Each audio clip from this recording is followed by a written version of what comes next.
we're live. Hi, everybody. Very happy to introduce Tony Parsons as our guest today. And he's going to start us off with a bit of information about himself and his books. Oh, well, my name's Tony Parsons. I'm a writer. I've been a writer for a long time. I've also been a journalist for a long time. When I was a very young man, when I was a teenager, I wrote a novel and it got published, and it wasn't very good, but it got published when I was 21, and it got me my first job in journalism. And since then, I've kind of divided my time between writing for newspapers and magazines, being a journalist, and being a novelist. I've been both right from the start. A lot of journalists aspire to be novelists, but I was a novelist before I was a journalist. My greatest hit was a book called Man and Boy, which was published, 23 years ago, which was a book about three generations in a family, which was based on really the death of my parents. Really, it was based on that. It was largely about a son's relationship with his father, but it was actually written when my mum was dying of cancer. So she really was the inspiration behind it. That was Man and Boy. I've written a lot of novels since then. I wrote a series of novels over a period of about 10 years about a detective called Max Wolf, which began about 2010. And the first one was called The Murder Bag. That was quite a big hit. That was #1 bestseller. And Max is a single parent. He's got a young daughter called Scout and a dog called Stan, and they live in Smithfield, the meat market. And he worked for in West End Central, the murder division of West End Central. And when I was a young journalist, I was a woman's magazine called Elle got me to write a story with the Vice Squad of West End Central. And West End Central, people think of the London headquarters of the police as being Scotland Yard, New Scotland Yard, and of course it is. But there's a huge police station on Savile Row in Mayfair called West End Central, and I was embedded there. And when I was preparing to write the Max Wolf series, I spent a year just thinking about his world, where he would live, where he would work, what kind of man he would be, what kind of family he would have, all that, what kind of books I wanted them to be, because I knew I'd be devoting, a long time. A series takes a long time. I did 6 full-length Max Wolf books. I'm going to do another one in a couple of years, but it's like 10 years. And I decided to set it in West End Central because it felt a little bit fresh. And I think that when you're writing crime fiction, when you're writing any kind of thriller fiction, you have to honor what's come before. You have to understand what's come before. You have to understand the traditions of the genre, but you have to bring something fresh to it. You have to bring something original to it. And so setting it in West End Central was part of that. The Max Wolf series concluded, perhaps temporarily, a couple of years ago, and I wrote a psychological thriller, a one-off called Your Neighbour's Wife, which came out last year. And the new book, which I've got out this week, which is very exciting. It's very exciting when you have a book out. And my book comes out this Thursday, and it's called The People Next Door. And this is another standalone thriller. And there's something, when you write a series of books, when you write a series of books about one character, it's something kind of very reassuring about it, because when you return to the series, you're entering a world that you've already created. You're entering a universe that you've already created, and new characters can come in, of course, and characters can evolve, and you can make changes. But essentially, you're entering a world that you've already invented. But when you do a one-off standalone thriller, you're starting everything from scratch. You're inventing the universe of the story from scratch. And I think you need that. I think the problem with writing any series, is you've got to keep it fresh for yourself as a writer, and also for the readers. So I thought it was time to take a break, and that's why I did a couple of standalone psychological thrillers. And this one, The People Next Door, is about a young married couple called Lana and Roman Wade, who something bad happens to them in their home in the city, and you don't know what it is. At the start of the book, you don't know exactly what happened to them. And but they moved to their dream home. They moved to the countryside, to the Cotswolds, to this what seems like paradise to them.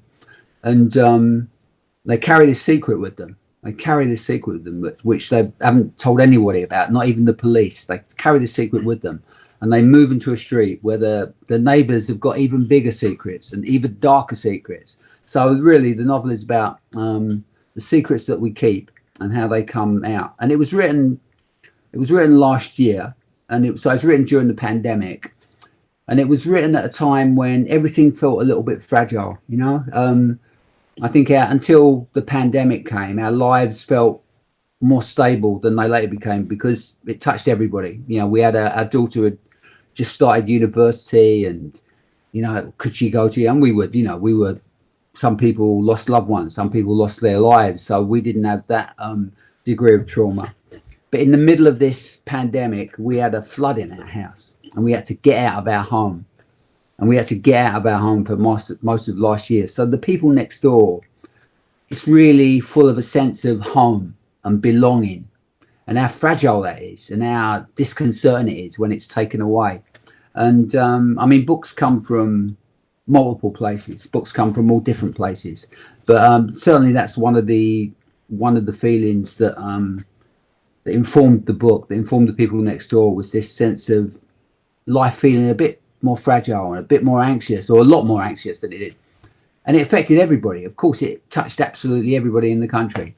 And so there's a kind of anxiety and a paranoia in it, and a creepiness in it, which I've used for the purposes of the story. So, hey, that's a little bit about me. That's a very good introduction.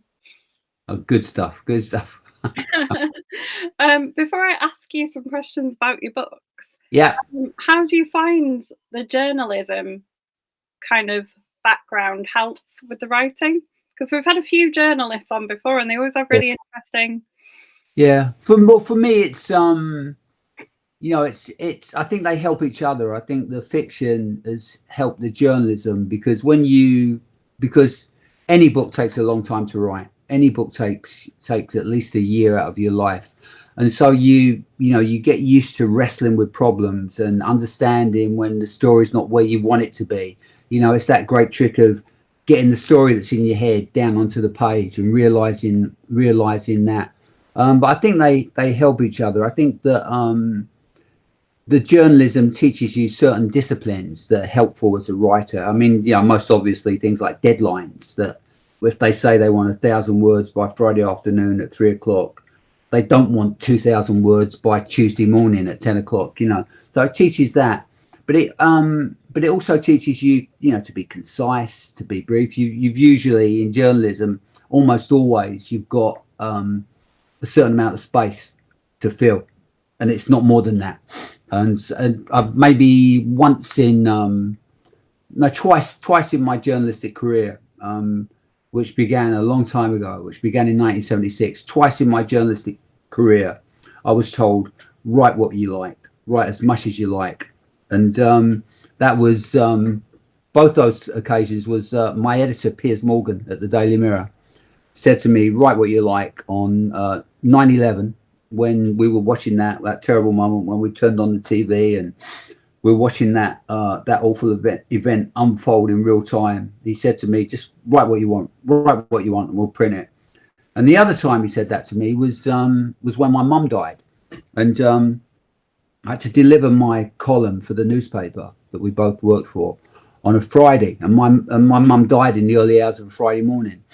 And I spoke to Piers as they were taking the body out, as they were taking my mum's body out, and said, it's a bit of a different week for me, because my mum's died in the night, and she'd been sick for a long time. But as anybody knows, when if you've watched a loved one fighting some terminal disease, it moves at its own pace, and often the ending is not when you expect it. And it's as it was with my mum.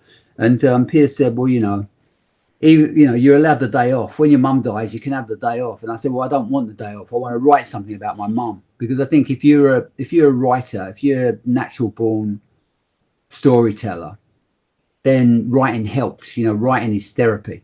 and writing is a way of you processing your life and the things that happen to you, and it's a way of understanding your life, and a way of, I guess it's also, it gives a kind of illusion of control, that I felt. I was very, very close to my mum, and when she died, it was kind of overwhelming for me, but writing about it, it was very emotional, kind of made it easier.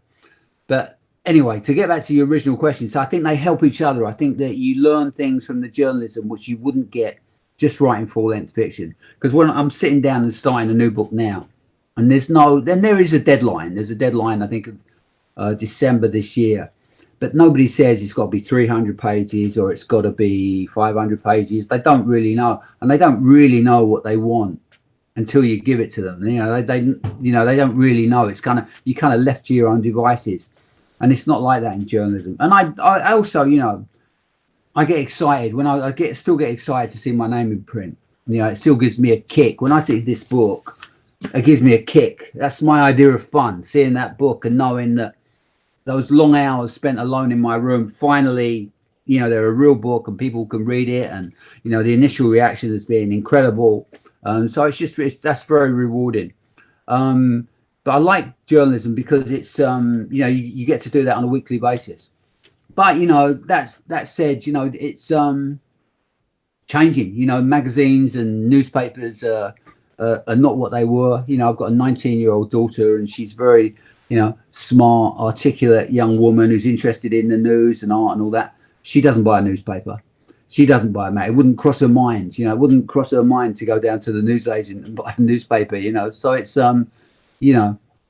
being a print journalist, it's a bit like being a milkman these days. You're lucky if you're still got around. That's the way I feel.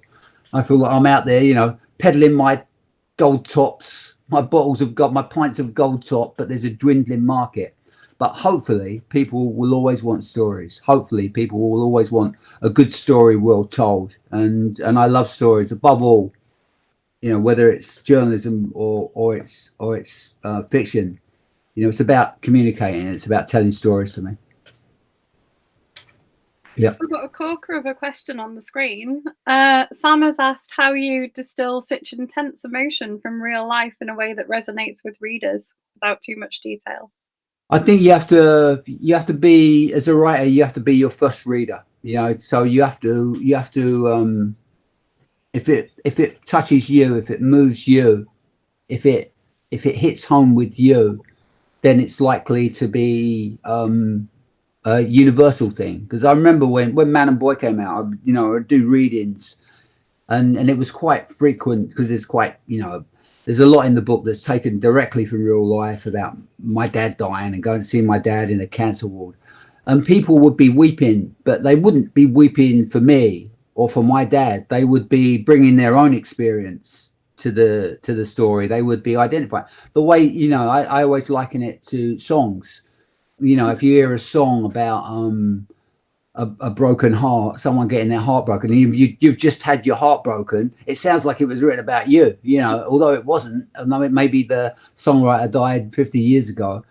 So you have to I think the answer to your question, Samantha, is you have to make the personal universal. You have to make something that's real to you, real to everybody. I mean, last night I watched Rebecca, the film of Rebecca, with my family. Not the original Hitchcock Netflix, not the original Hitchcock film, but the Netflix version, which came out a year or so ago. And that's an incredible story. Rebecca is probably, I think, my favorite novel, and it's interesting where it came from, because Daphne du Maurier's husband had been in love with a woman, and she died. I think she was killed during the war, an Italian woman. And Daphne du Maurier always felt, that she couldn't really match up to this dead woman. She couldn't really compete with her. And Rebecca comes from that. Rebecca comes from that place that's really real for her and very personal for her. And yet we all understand, feelings of low self-esteem. We all understand feelings of, we're not as good as we would like to be, as confident as we would like to be, all that stuff. So I think that's a great novel. Rebecca is a great novel. because she does that. She makes up something that was intensely personal, her feelings about her husband's dead lover. She made it completely universal so that anybody can understand those feelings. You know, I think you just have to tap into human emotions that are real. Thanks for your question. Sam has just messaged me, who's watching, with she's really taken with you as an interviewee. Oh, that's good. That's good news. That's good news. Thinks you're marvellous. Oh, thank you. One good review this week anyway, whatever anybody else says. Well, I read The People Next Door. I was really fortunate, got sent a copy. Okay. To read in preparation for the interview, and I think it was a marvelous book. What I like about it is, you know what, I'm just thinking, because you're saying about Rebecca, it's got that kind of very slow boil, hasn't it?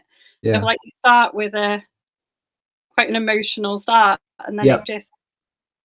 I think you have to do that. You know, I'm starting a book at the moment, and I'm thinking maybe it's too slow. I'm thinking maybe there's too much. There's not enough happening. You know, that the character you're getting to meet the characters. But actually, when I stop and I look back and think, you know, that's where I think a lot of thrillers go wrong. That they think, you know, that the readers have got to be, you know, dazzled and entertained from the get-go. And actually, I think what is important is that you believe in these characters. You're invested in the world of the story. You know, you're invested in that world. You can see it. You know, you can imagine it. You can imagine that street. You can imagine those feelings. You can imagine that feeling of, you know, moving somewhere else and thinking this is a new start for us. Life is going to be better here. We're going to be happier here. We're going to be more fulfilled here. We're going to be safer here.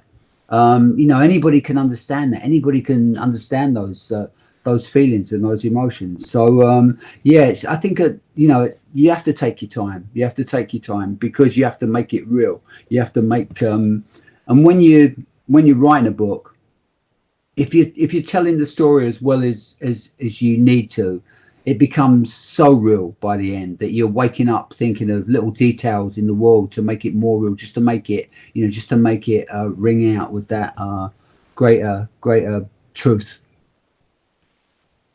I think that's the slow build of it, though, like the sort of sub characters. I'm thinking of like the young girl and that are in it, that are sort of, they're not the main people, but you get so involved with them that by the end of the story you're really kind of entangled in what happens to them.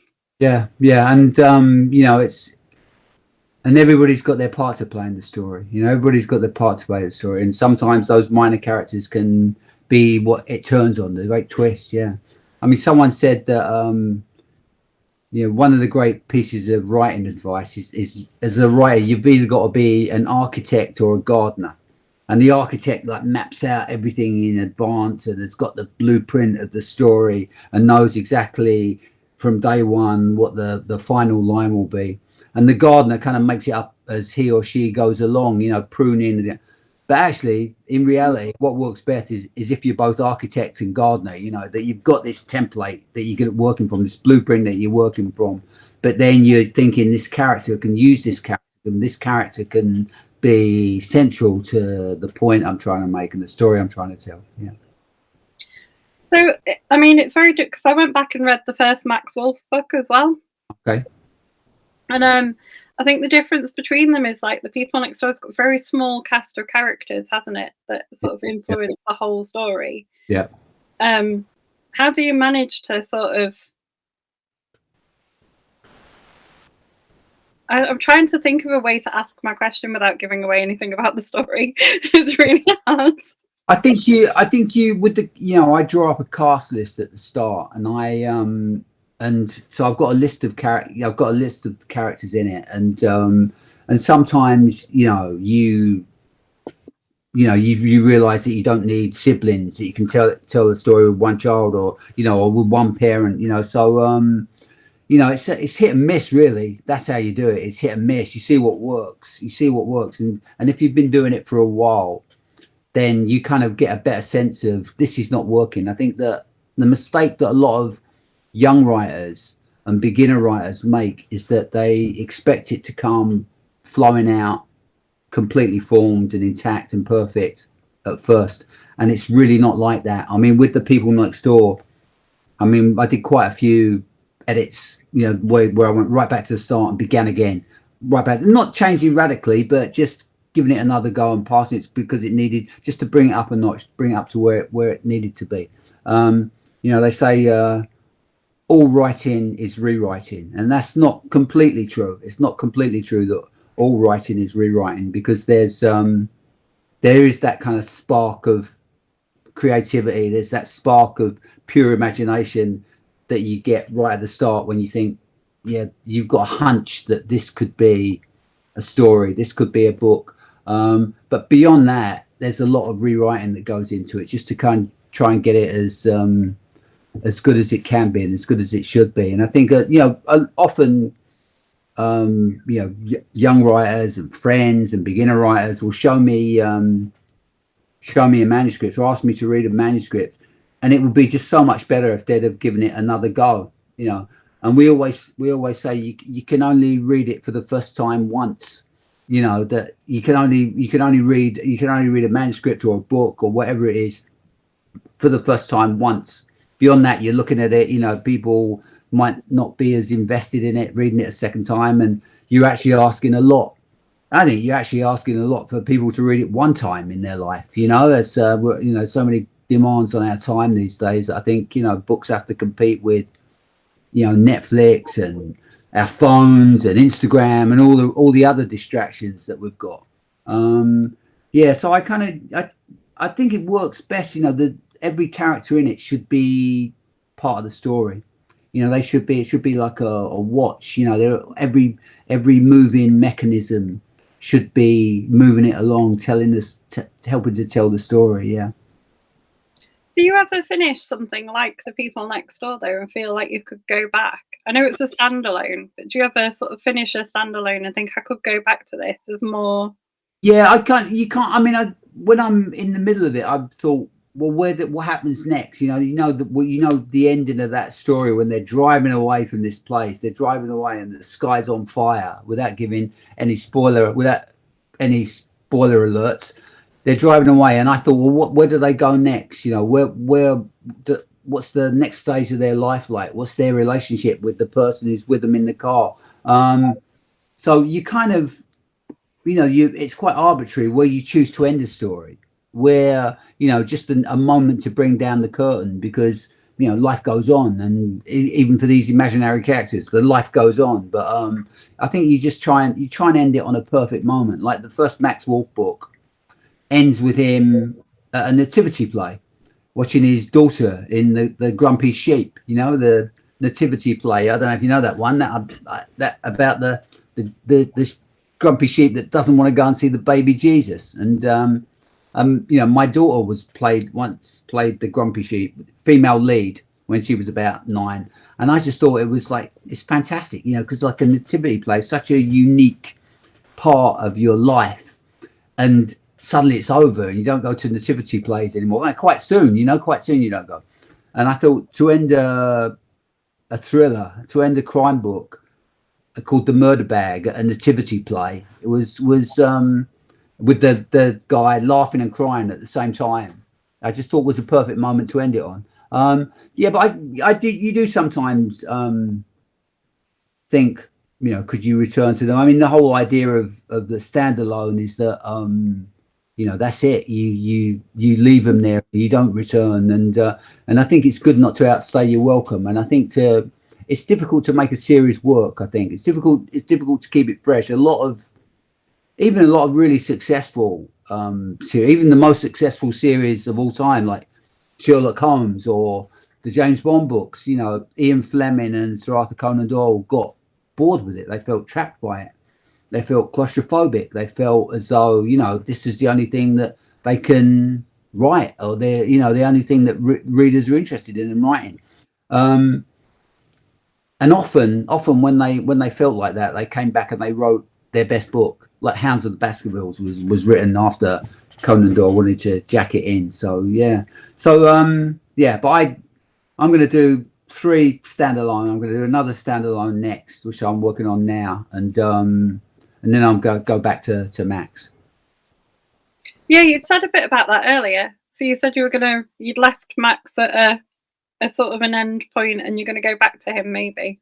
Yeah, well, his daughter is the principal relationship that Max Wolf has got. It's with his daughter. So that's the most important relationship in the book. I mean, he's got relationships with other murder detectives, with the people in his area, his neighbours, forensic pathologists. He's got relationships with criminals, with gangsters, with all these old East End Cray like gangsters.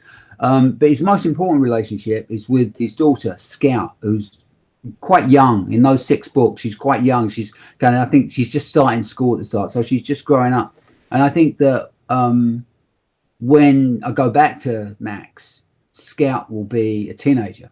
She'll be a young teenager with all that entails, all the hell and the trouble and the trauma that having a teenage kid entails. And I think that'll refresh it, and I think that'll, make it, because I know that thankfully there's people that love those books and are big supporters of Max Wolf and that series. And I think you want to, it has to evolve a little bit. It has to grow, and it has to change the way our lives change. And they're never static. They never stay the same.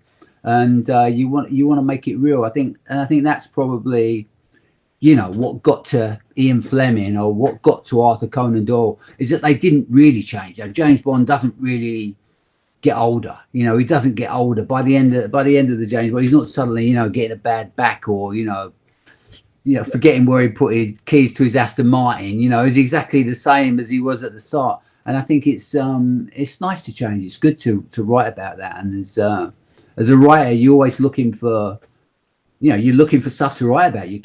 We're cannibals. Every writer is a cannibal. And I think getting older, and your children getting older, it's a great subject.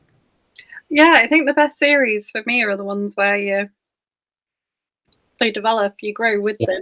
Yeah. And the relationships change and things like that. What I liked in the Murder Bag was a Black Museum. Oh, the Black Museum. Yeah. The Black Museum, for anyone that doesn't know, is in Scotland Yard. There was this room 101 in the old New Scotland Yard, which was where they kept all the artifacts and all the details of all the crimes that had been committed since the start of Scotland Yard. So it's dated right back to Jack the Ripper. The stuff that they had in the crime museum, they called it colloquially, they called it the Black Museum, but it was the Crime Museum was its official name, and it was in room 101, and it was a kind of a double room, 2 rooms. It was like a little office. When you walked in, there was like a little office, and then there was just unbelievable stuff, just unbelievable stuff, like the crime reports on the Jack the Ripper investigation, all the way through to terrorism in the 21st century. Unbelievable stuff. And it was used as it wasn't really a museum. Although I know the Metropolitan Police are thinking about the possibility of a museum, but it wasn't a museum. It was more of a training facility. It was both a record. It was a record of what the Met had experienced over 150 years. And it was also a training facility. There was a big glass cabinet with guns, and some of them were real and some of them were fake. And some of them were like guns that were fake, that had been converted to real. And so it was, when you went down there, you used to get, 30 young cadets from Hendon would turn up, 30 young giggling policemen and women on a day trip to the crime museum. But it was a tough place to get into. And I was always fascinated. I just, because it was like living history. It was like this little secret part of London that was really, really difficult to get into. There were, you'd meet like senior policemen who had never been there, had never seen it. And I wrote about it in the Murder Bag, because I thought it would be a great thing to have, when a great place for Max to go when he was when he was stuck on a case, when he was trying to work something out, where there was something he didn't understand. He could go to the Black Museum and for inspiration, and to talk to the guy that ran it. And I wrote about it, and I'd never been there. When I wrote about it in the Murder Bag, I'd never been there. And and they had a big exhibition. The Met had a big exhibition, and they said, you know, as you're the leading authority on the Black Museum, we want you to open the exhibition at the Museum of London. And I said, well, you're gonna have to let me in first because I've never been there. And so I ended up spending a lot of time up there, but I'd never actually been there. And I think the most powerful tool that any writer has got is imagination. And the example that I'll cite more than me and the Black Museum is Mario Puzo had never been to Sicily when he wrote The Godfather. He'd never been to Sicily, and yet he evokes a Sicily which is really so vivid. You know, the idea of all these olive groves and, you know, young girls walking with their sisters, and, you know, jealous brothers and fathers, and the craggy grandeur of Sicily, and the sun beating down, and the wine, and he just wrote about it brilliantly, and he'd never been there. And then The Godfather was one of the most incredible successes in late 20th century fiction and film. And he had all the money that he could use for research. And he went to Sicily and he wrote a really terrible book about it called The Sicilian. So, you know, I think that's so sometimes imagination is more powerful than real life. But to me, also, I agree with you. I think that's one of the things that's special about the Max books is his relationship with the Black Museum. So what do you do? So I know you've just said imagination is really important, but how do you go about like research for? I think what you have to do these days in the age of the internet is you shouldn't do too much research. You know, I always think of it as being, you know, having so much luggage that you miss the train. You know, it's like you should do as much research as you need. Because there's, you know, everything should be a slave to the story. You know, the research that you do should serve the story. One example is there's a Max Wolf book where someone gets shot while they're wearing Kevlar, while they're wearing a bulletproof vest, and I wanted to know what it felt like. You know, what it felt like, and so I did a lot of research about what happens after that's happened. Now, okay, we understand, you know, that it's saved a life, but, you know, it's fantastically painful. You know, it breaks ribs. You know, it stops you dying, but it doesn't stop your ribs getting broken, terrible bruising, excruciating pain. And that was the research that I needed for that particular thing. I think you're filling in gaps in your imagination. That's what you're doing. You know, there was there's a book called The Hanging Club in the Max Wolf series, and it's set in the old prison, the old Newgate prison that's under the Old Bailey. And if you go to the Old Bailey, if you go down in the cellar and in the basement and beyond, there's a lot of Newgate is still down there, you know, and like quite incredible architecture is still down there. You know, the room that they led people to the gallows, to the public hangings, is still down there. And the room, the Dead Man's Walk, it gets smaller. It kind of narrows, the walls narrow, and the ceiling comes down as they got closer to the gallows, because people would go fighting mad. People would go crazy. People would suddenly realize, I'm going to be hung in front of 50,000 people and Charles Dickens, you know, and these are the public hangings that Dickens witnessed. And it's an incredible place, but it's you know, it's not conserved and it's not preserved and it's not open to the public. And I knew there was a bit down there, but you know, and I wrote to the Old Bailey and asked the sheriff if I could come and see the workings of the Old Bailey and also see Newgate below, and they invited me, and they were very kind and showed me around. But just a morning under the Old Bailey in Newgate prison was enough research that I needed for that novel. That was enough. I had more than enough. It was so vivid, it was so incredible, such an unbelievable experience to see it all there, and to know it's not, you know, it's not the National Trust or English Heritage or something. It's just down there. I think people were quite ashamed of Newgate because it was a very, very rough, old-fashioned prison, you know, where they had public executions, where people were treated very badly, where it was the law read in tooth and claw. It was very, very rough. I mean, Dickens was very anti-capital punishment, and he watched a lot of hangings down there, and was really against the whole ethos of Newgate as a place of justice. He thought we should be better than that. And I think that general feeling that Newgate was a place to be ashamed of is why it hasn't been preserved. It was just like flatten the place, build the Old Bailey on top of it, and forget about it. And yet, but it's still down there. And so I did that research, and it wasn't much. As I say, it was like half a day, just the morning, and it was just so good. I thought, wow, if you can't get a book out of this, then you're in the wrong game, And so I think you have to be careful. But I could have spent, months researching Newgate and all that, but I didn't need to. I knew, I knew that Dickens watched the hangings there, and I walked down that passageway where they led them to and that was enough to spark my imagination.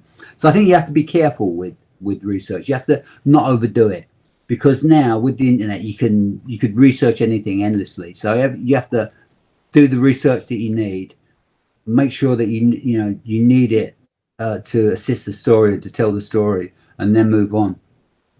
That's some incredible experiences, though. Yeah, no, it wasn't experience, and I'm interested in that, in those kind of, it's very much like the Black Museum, that this was a place that I realized I was privileged to see, that I was seeing a place that a lot of people, even in the police or in the justice system, hadn't seen. And maybe they hadn't seen it because they didn't have my interest in it. There's also that, but to me, it's incredible, because it's living history.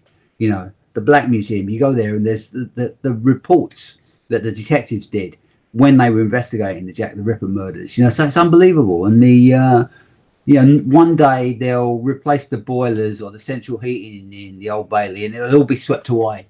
It'll all go, and there'll be no more trace of it. But there is now, and and as I say, stuff like that, you just think, should be able to get a good book out of this.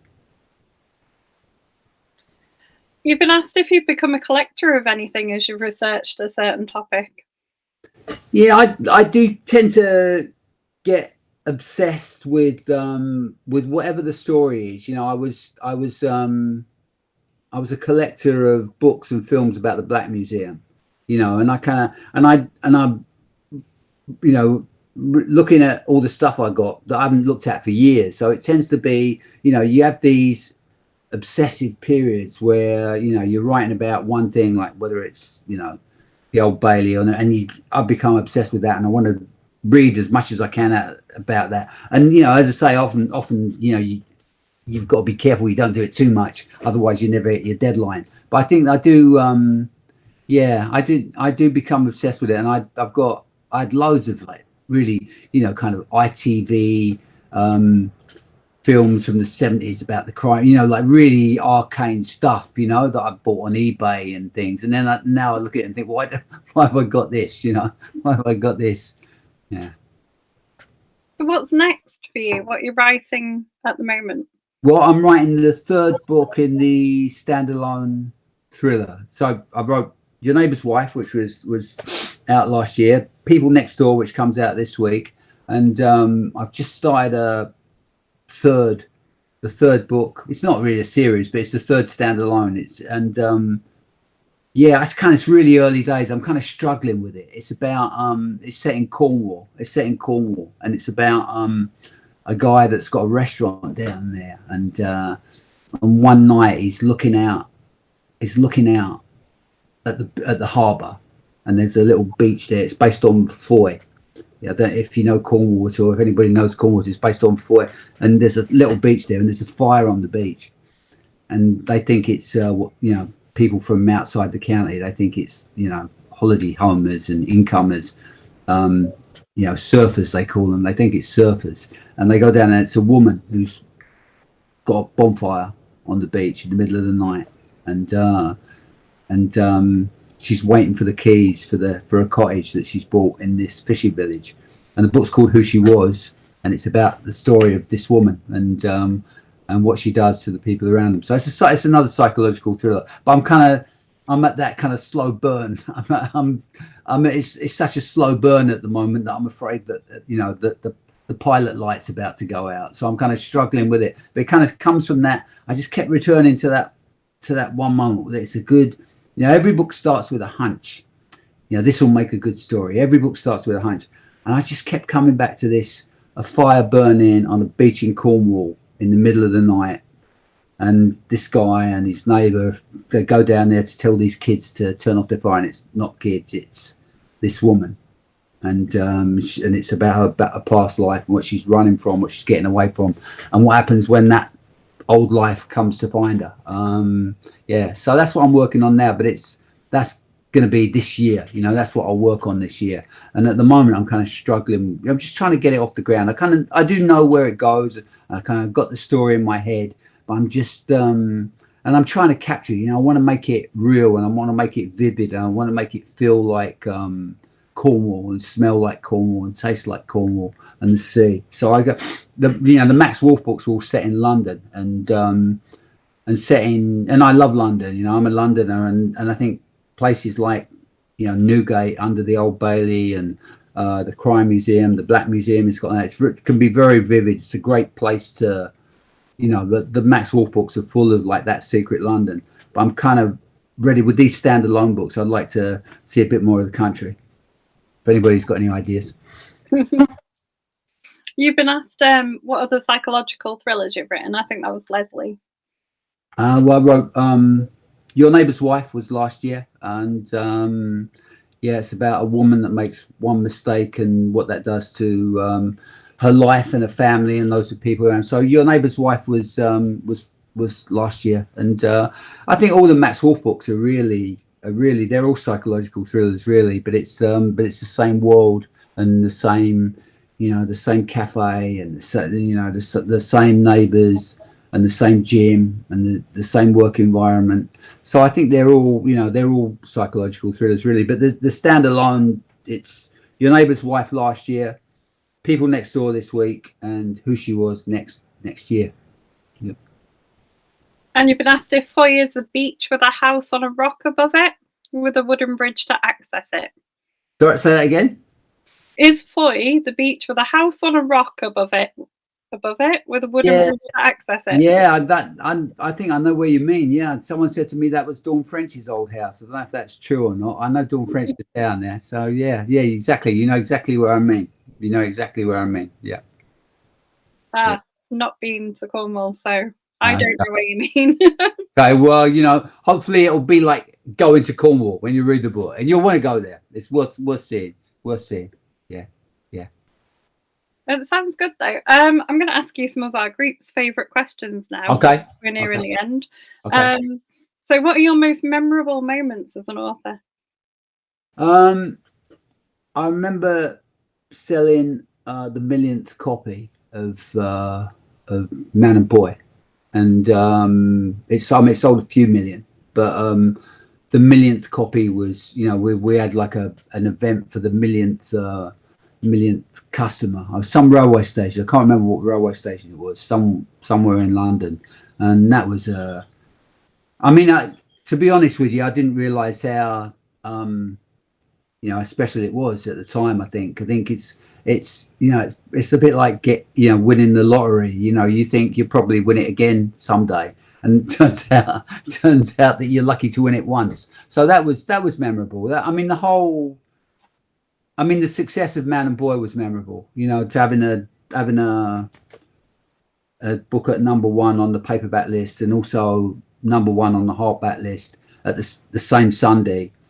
That's you realize I appreciate it more now than I did at the time.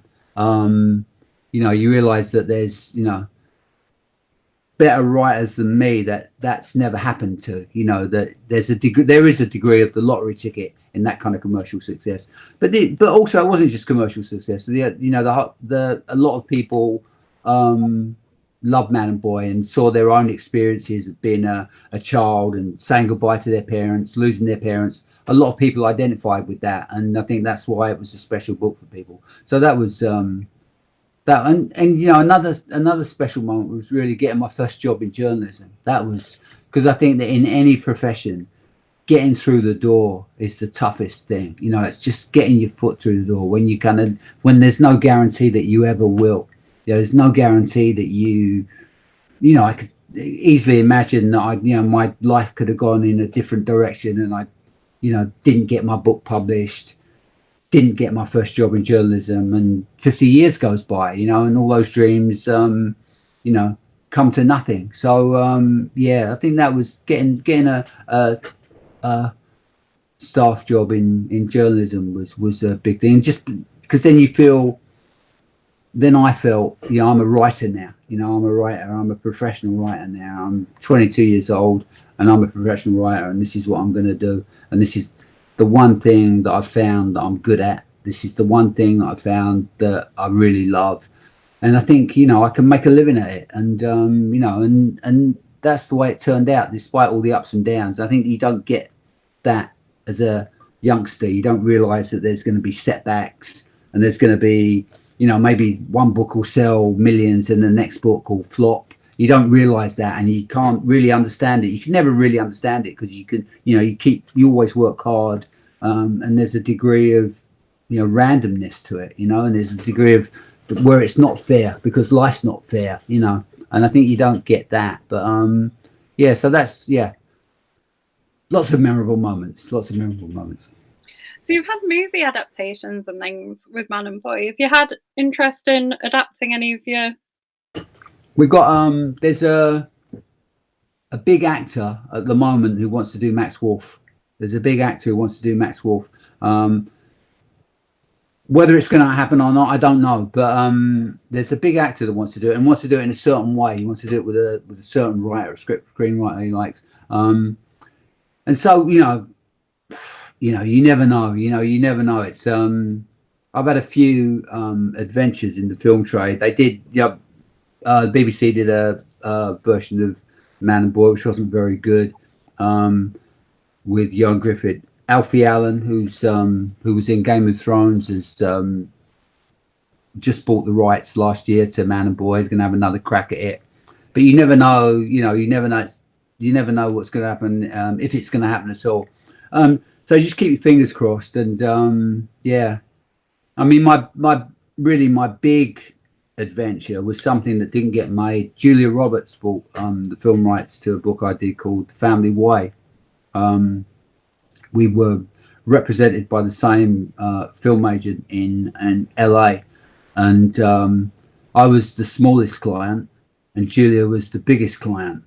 And this agent, our agent, gave Julia my book Family Way, which is about three sisters and their struggles with motherhood, getting pregnant when you don't want to be pregnant, not getting pregnant when you do want to be pregnant. And they gave this book to Julia. She gave this book to Julia when she was pregnant with her first children. And I kept, getting these phone calls saying, Julia really loves your book. Julia really loves your book. And in the end, the phone call was, Julia wants to make your book into a film. And Julia Roberts bought the film rights, got me to write a screenplay, taught me how to write a screenplay. And a star that big can do what they like.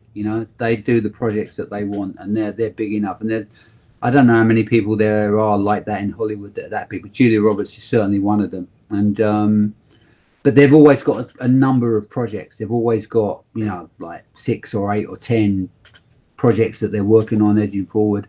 And so it was with Julia. So we worked on it, and she was great to work with. You realise, I think she was 40 at the time, and you realise, you're dealing with someone who's not simply a big star, but someone who's been making movies that are pretty good for half of their life. You suddenly realise the store of experience they've got.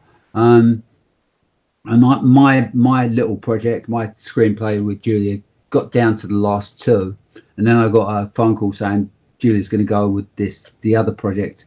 And but then she got pregnant again, and she didn't do that either. So she didn't do any of those projects that we're heading forward. But it was, it was a good experience. I learned a lot, and but that's the kind of heartache and heartbreak. It's the only industry where you can make $1 million and feel like a failure still. But it was it was a good experience, and who knows what's going to happen. You've been asked if you celebrate launch days. You know what? I used to really celebrate launch days. We used to have a huge party when the publishing industry was a bit more outgoing than it is, because they're all working from home now these days, the publishers, and they don't like spending the cash the way they used to. But we always used to have a massive, great party, massive, great 10 grand party. And my mum had 6 brothers, and I would only see my uncle. I'd get all my uncles up from Essex to come up to some posh London nightclub for the launch party, and we used to have great launch parties, but they kind of scaled down. It's like a time of austerity in the publishing industry. So I might get sent a bottle by my publisher if I'm lucky, but we don't. It's not a big thing as it used to be. Not with me anyway. Maybe for if someone's a bit more successful, it still is. Yeah. So have you got a plan for this one? So you haven't got a big launch party, but what have you got? I haven't got any plans for this. I'll have a party if it goes to #1. I'll celebrate. But they used to celebrate before. They used to, just the fact that it was coming out was a cause for celebration. And now they're very tight these days. They don't like splashing the cash.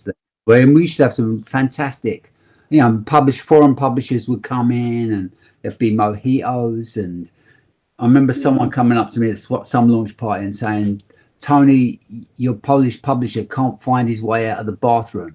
And my Polish publisher had drunk so many mojitos that he just couldn't work out how he got out of the bathroom. So they were pretty wild. But it's a lot more staid these days. Have you got any book events planned?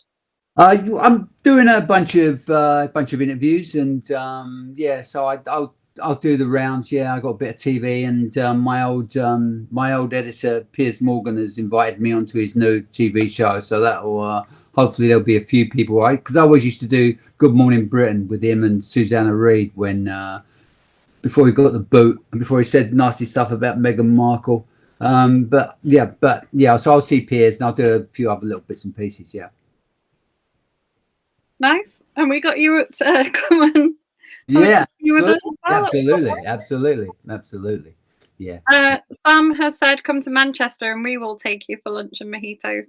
Well, that would be great. I mean, Manchester used to be the first stop on the book tour. Manchester, Deansgate, Waterstones in Deansgate used to be the absolute starting point and the #1 spot for a book tour. But it's kind of changed over the years, and the bookstore events are not what they were, and they kind of were replaced by festivals. But even now, festivals are getting kind of edged out for more online stuff. And I like meeting people. I like being out in the real world. Although this is great, if we were all in the same room with a glass of wine in our hands, it would be even better, wouldn't it? So I like that. But Manchester, I used to love going up to Manchester. Manchester's such a great city with staying at the Malmaison and going to Chinatown, and of course you've got breakfast TVs up there. I've done that a few times. Yeah. Do you go to any of the big crime festivals? I did the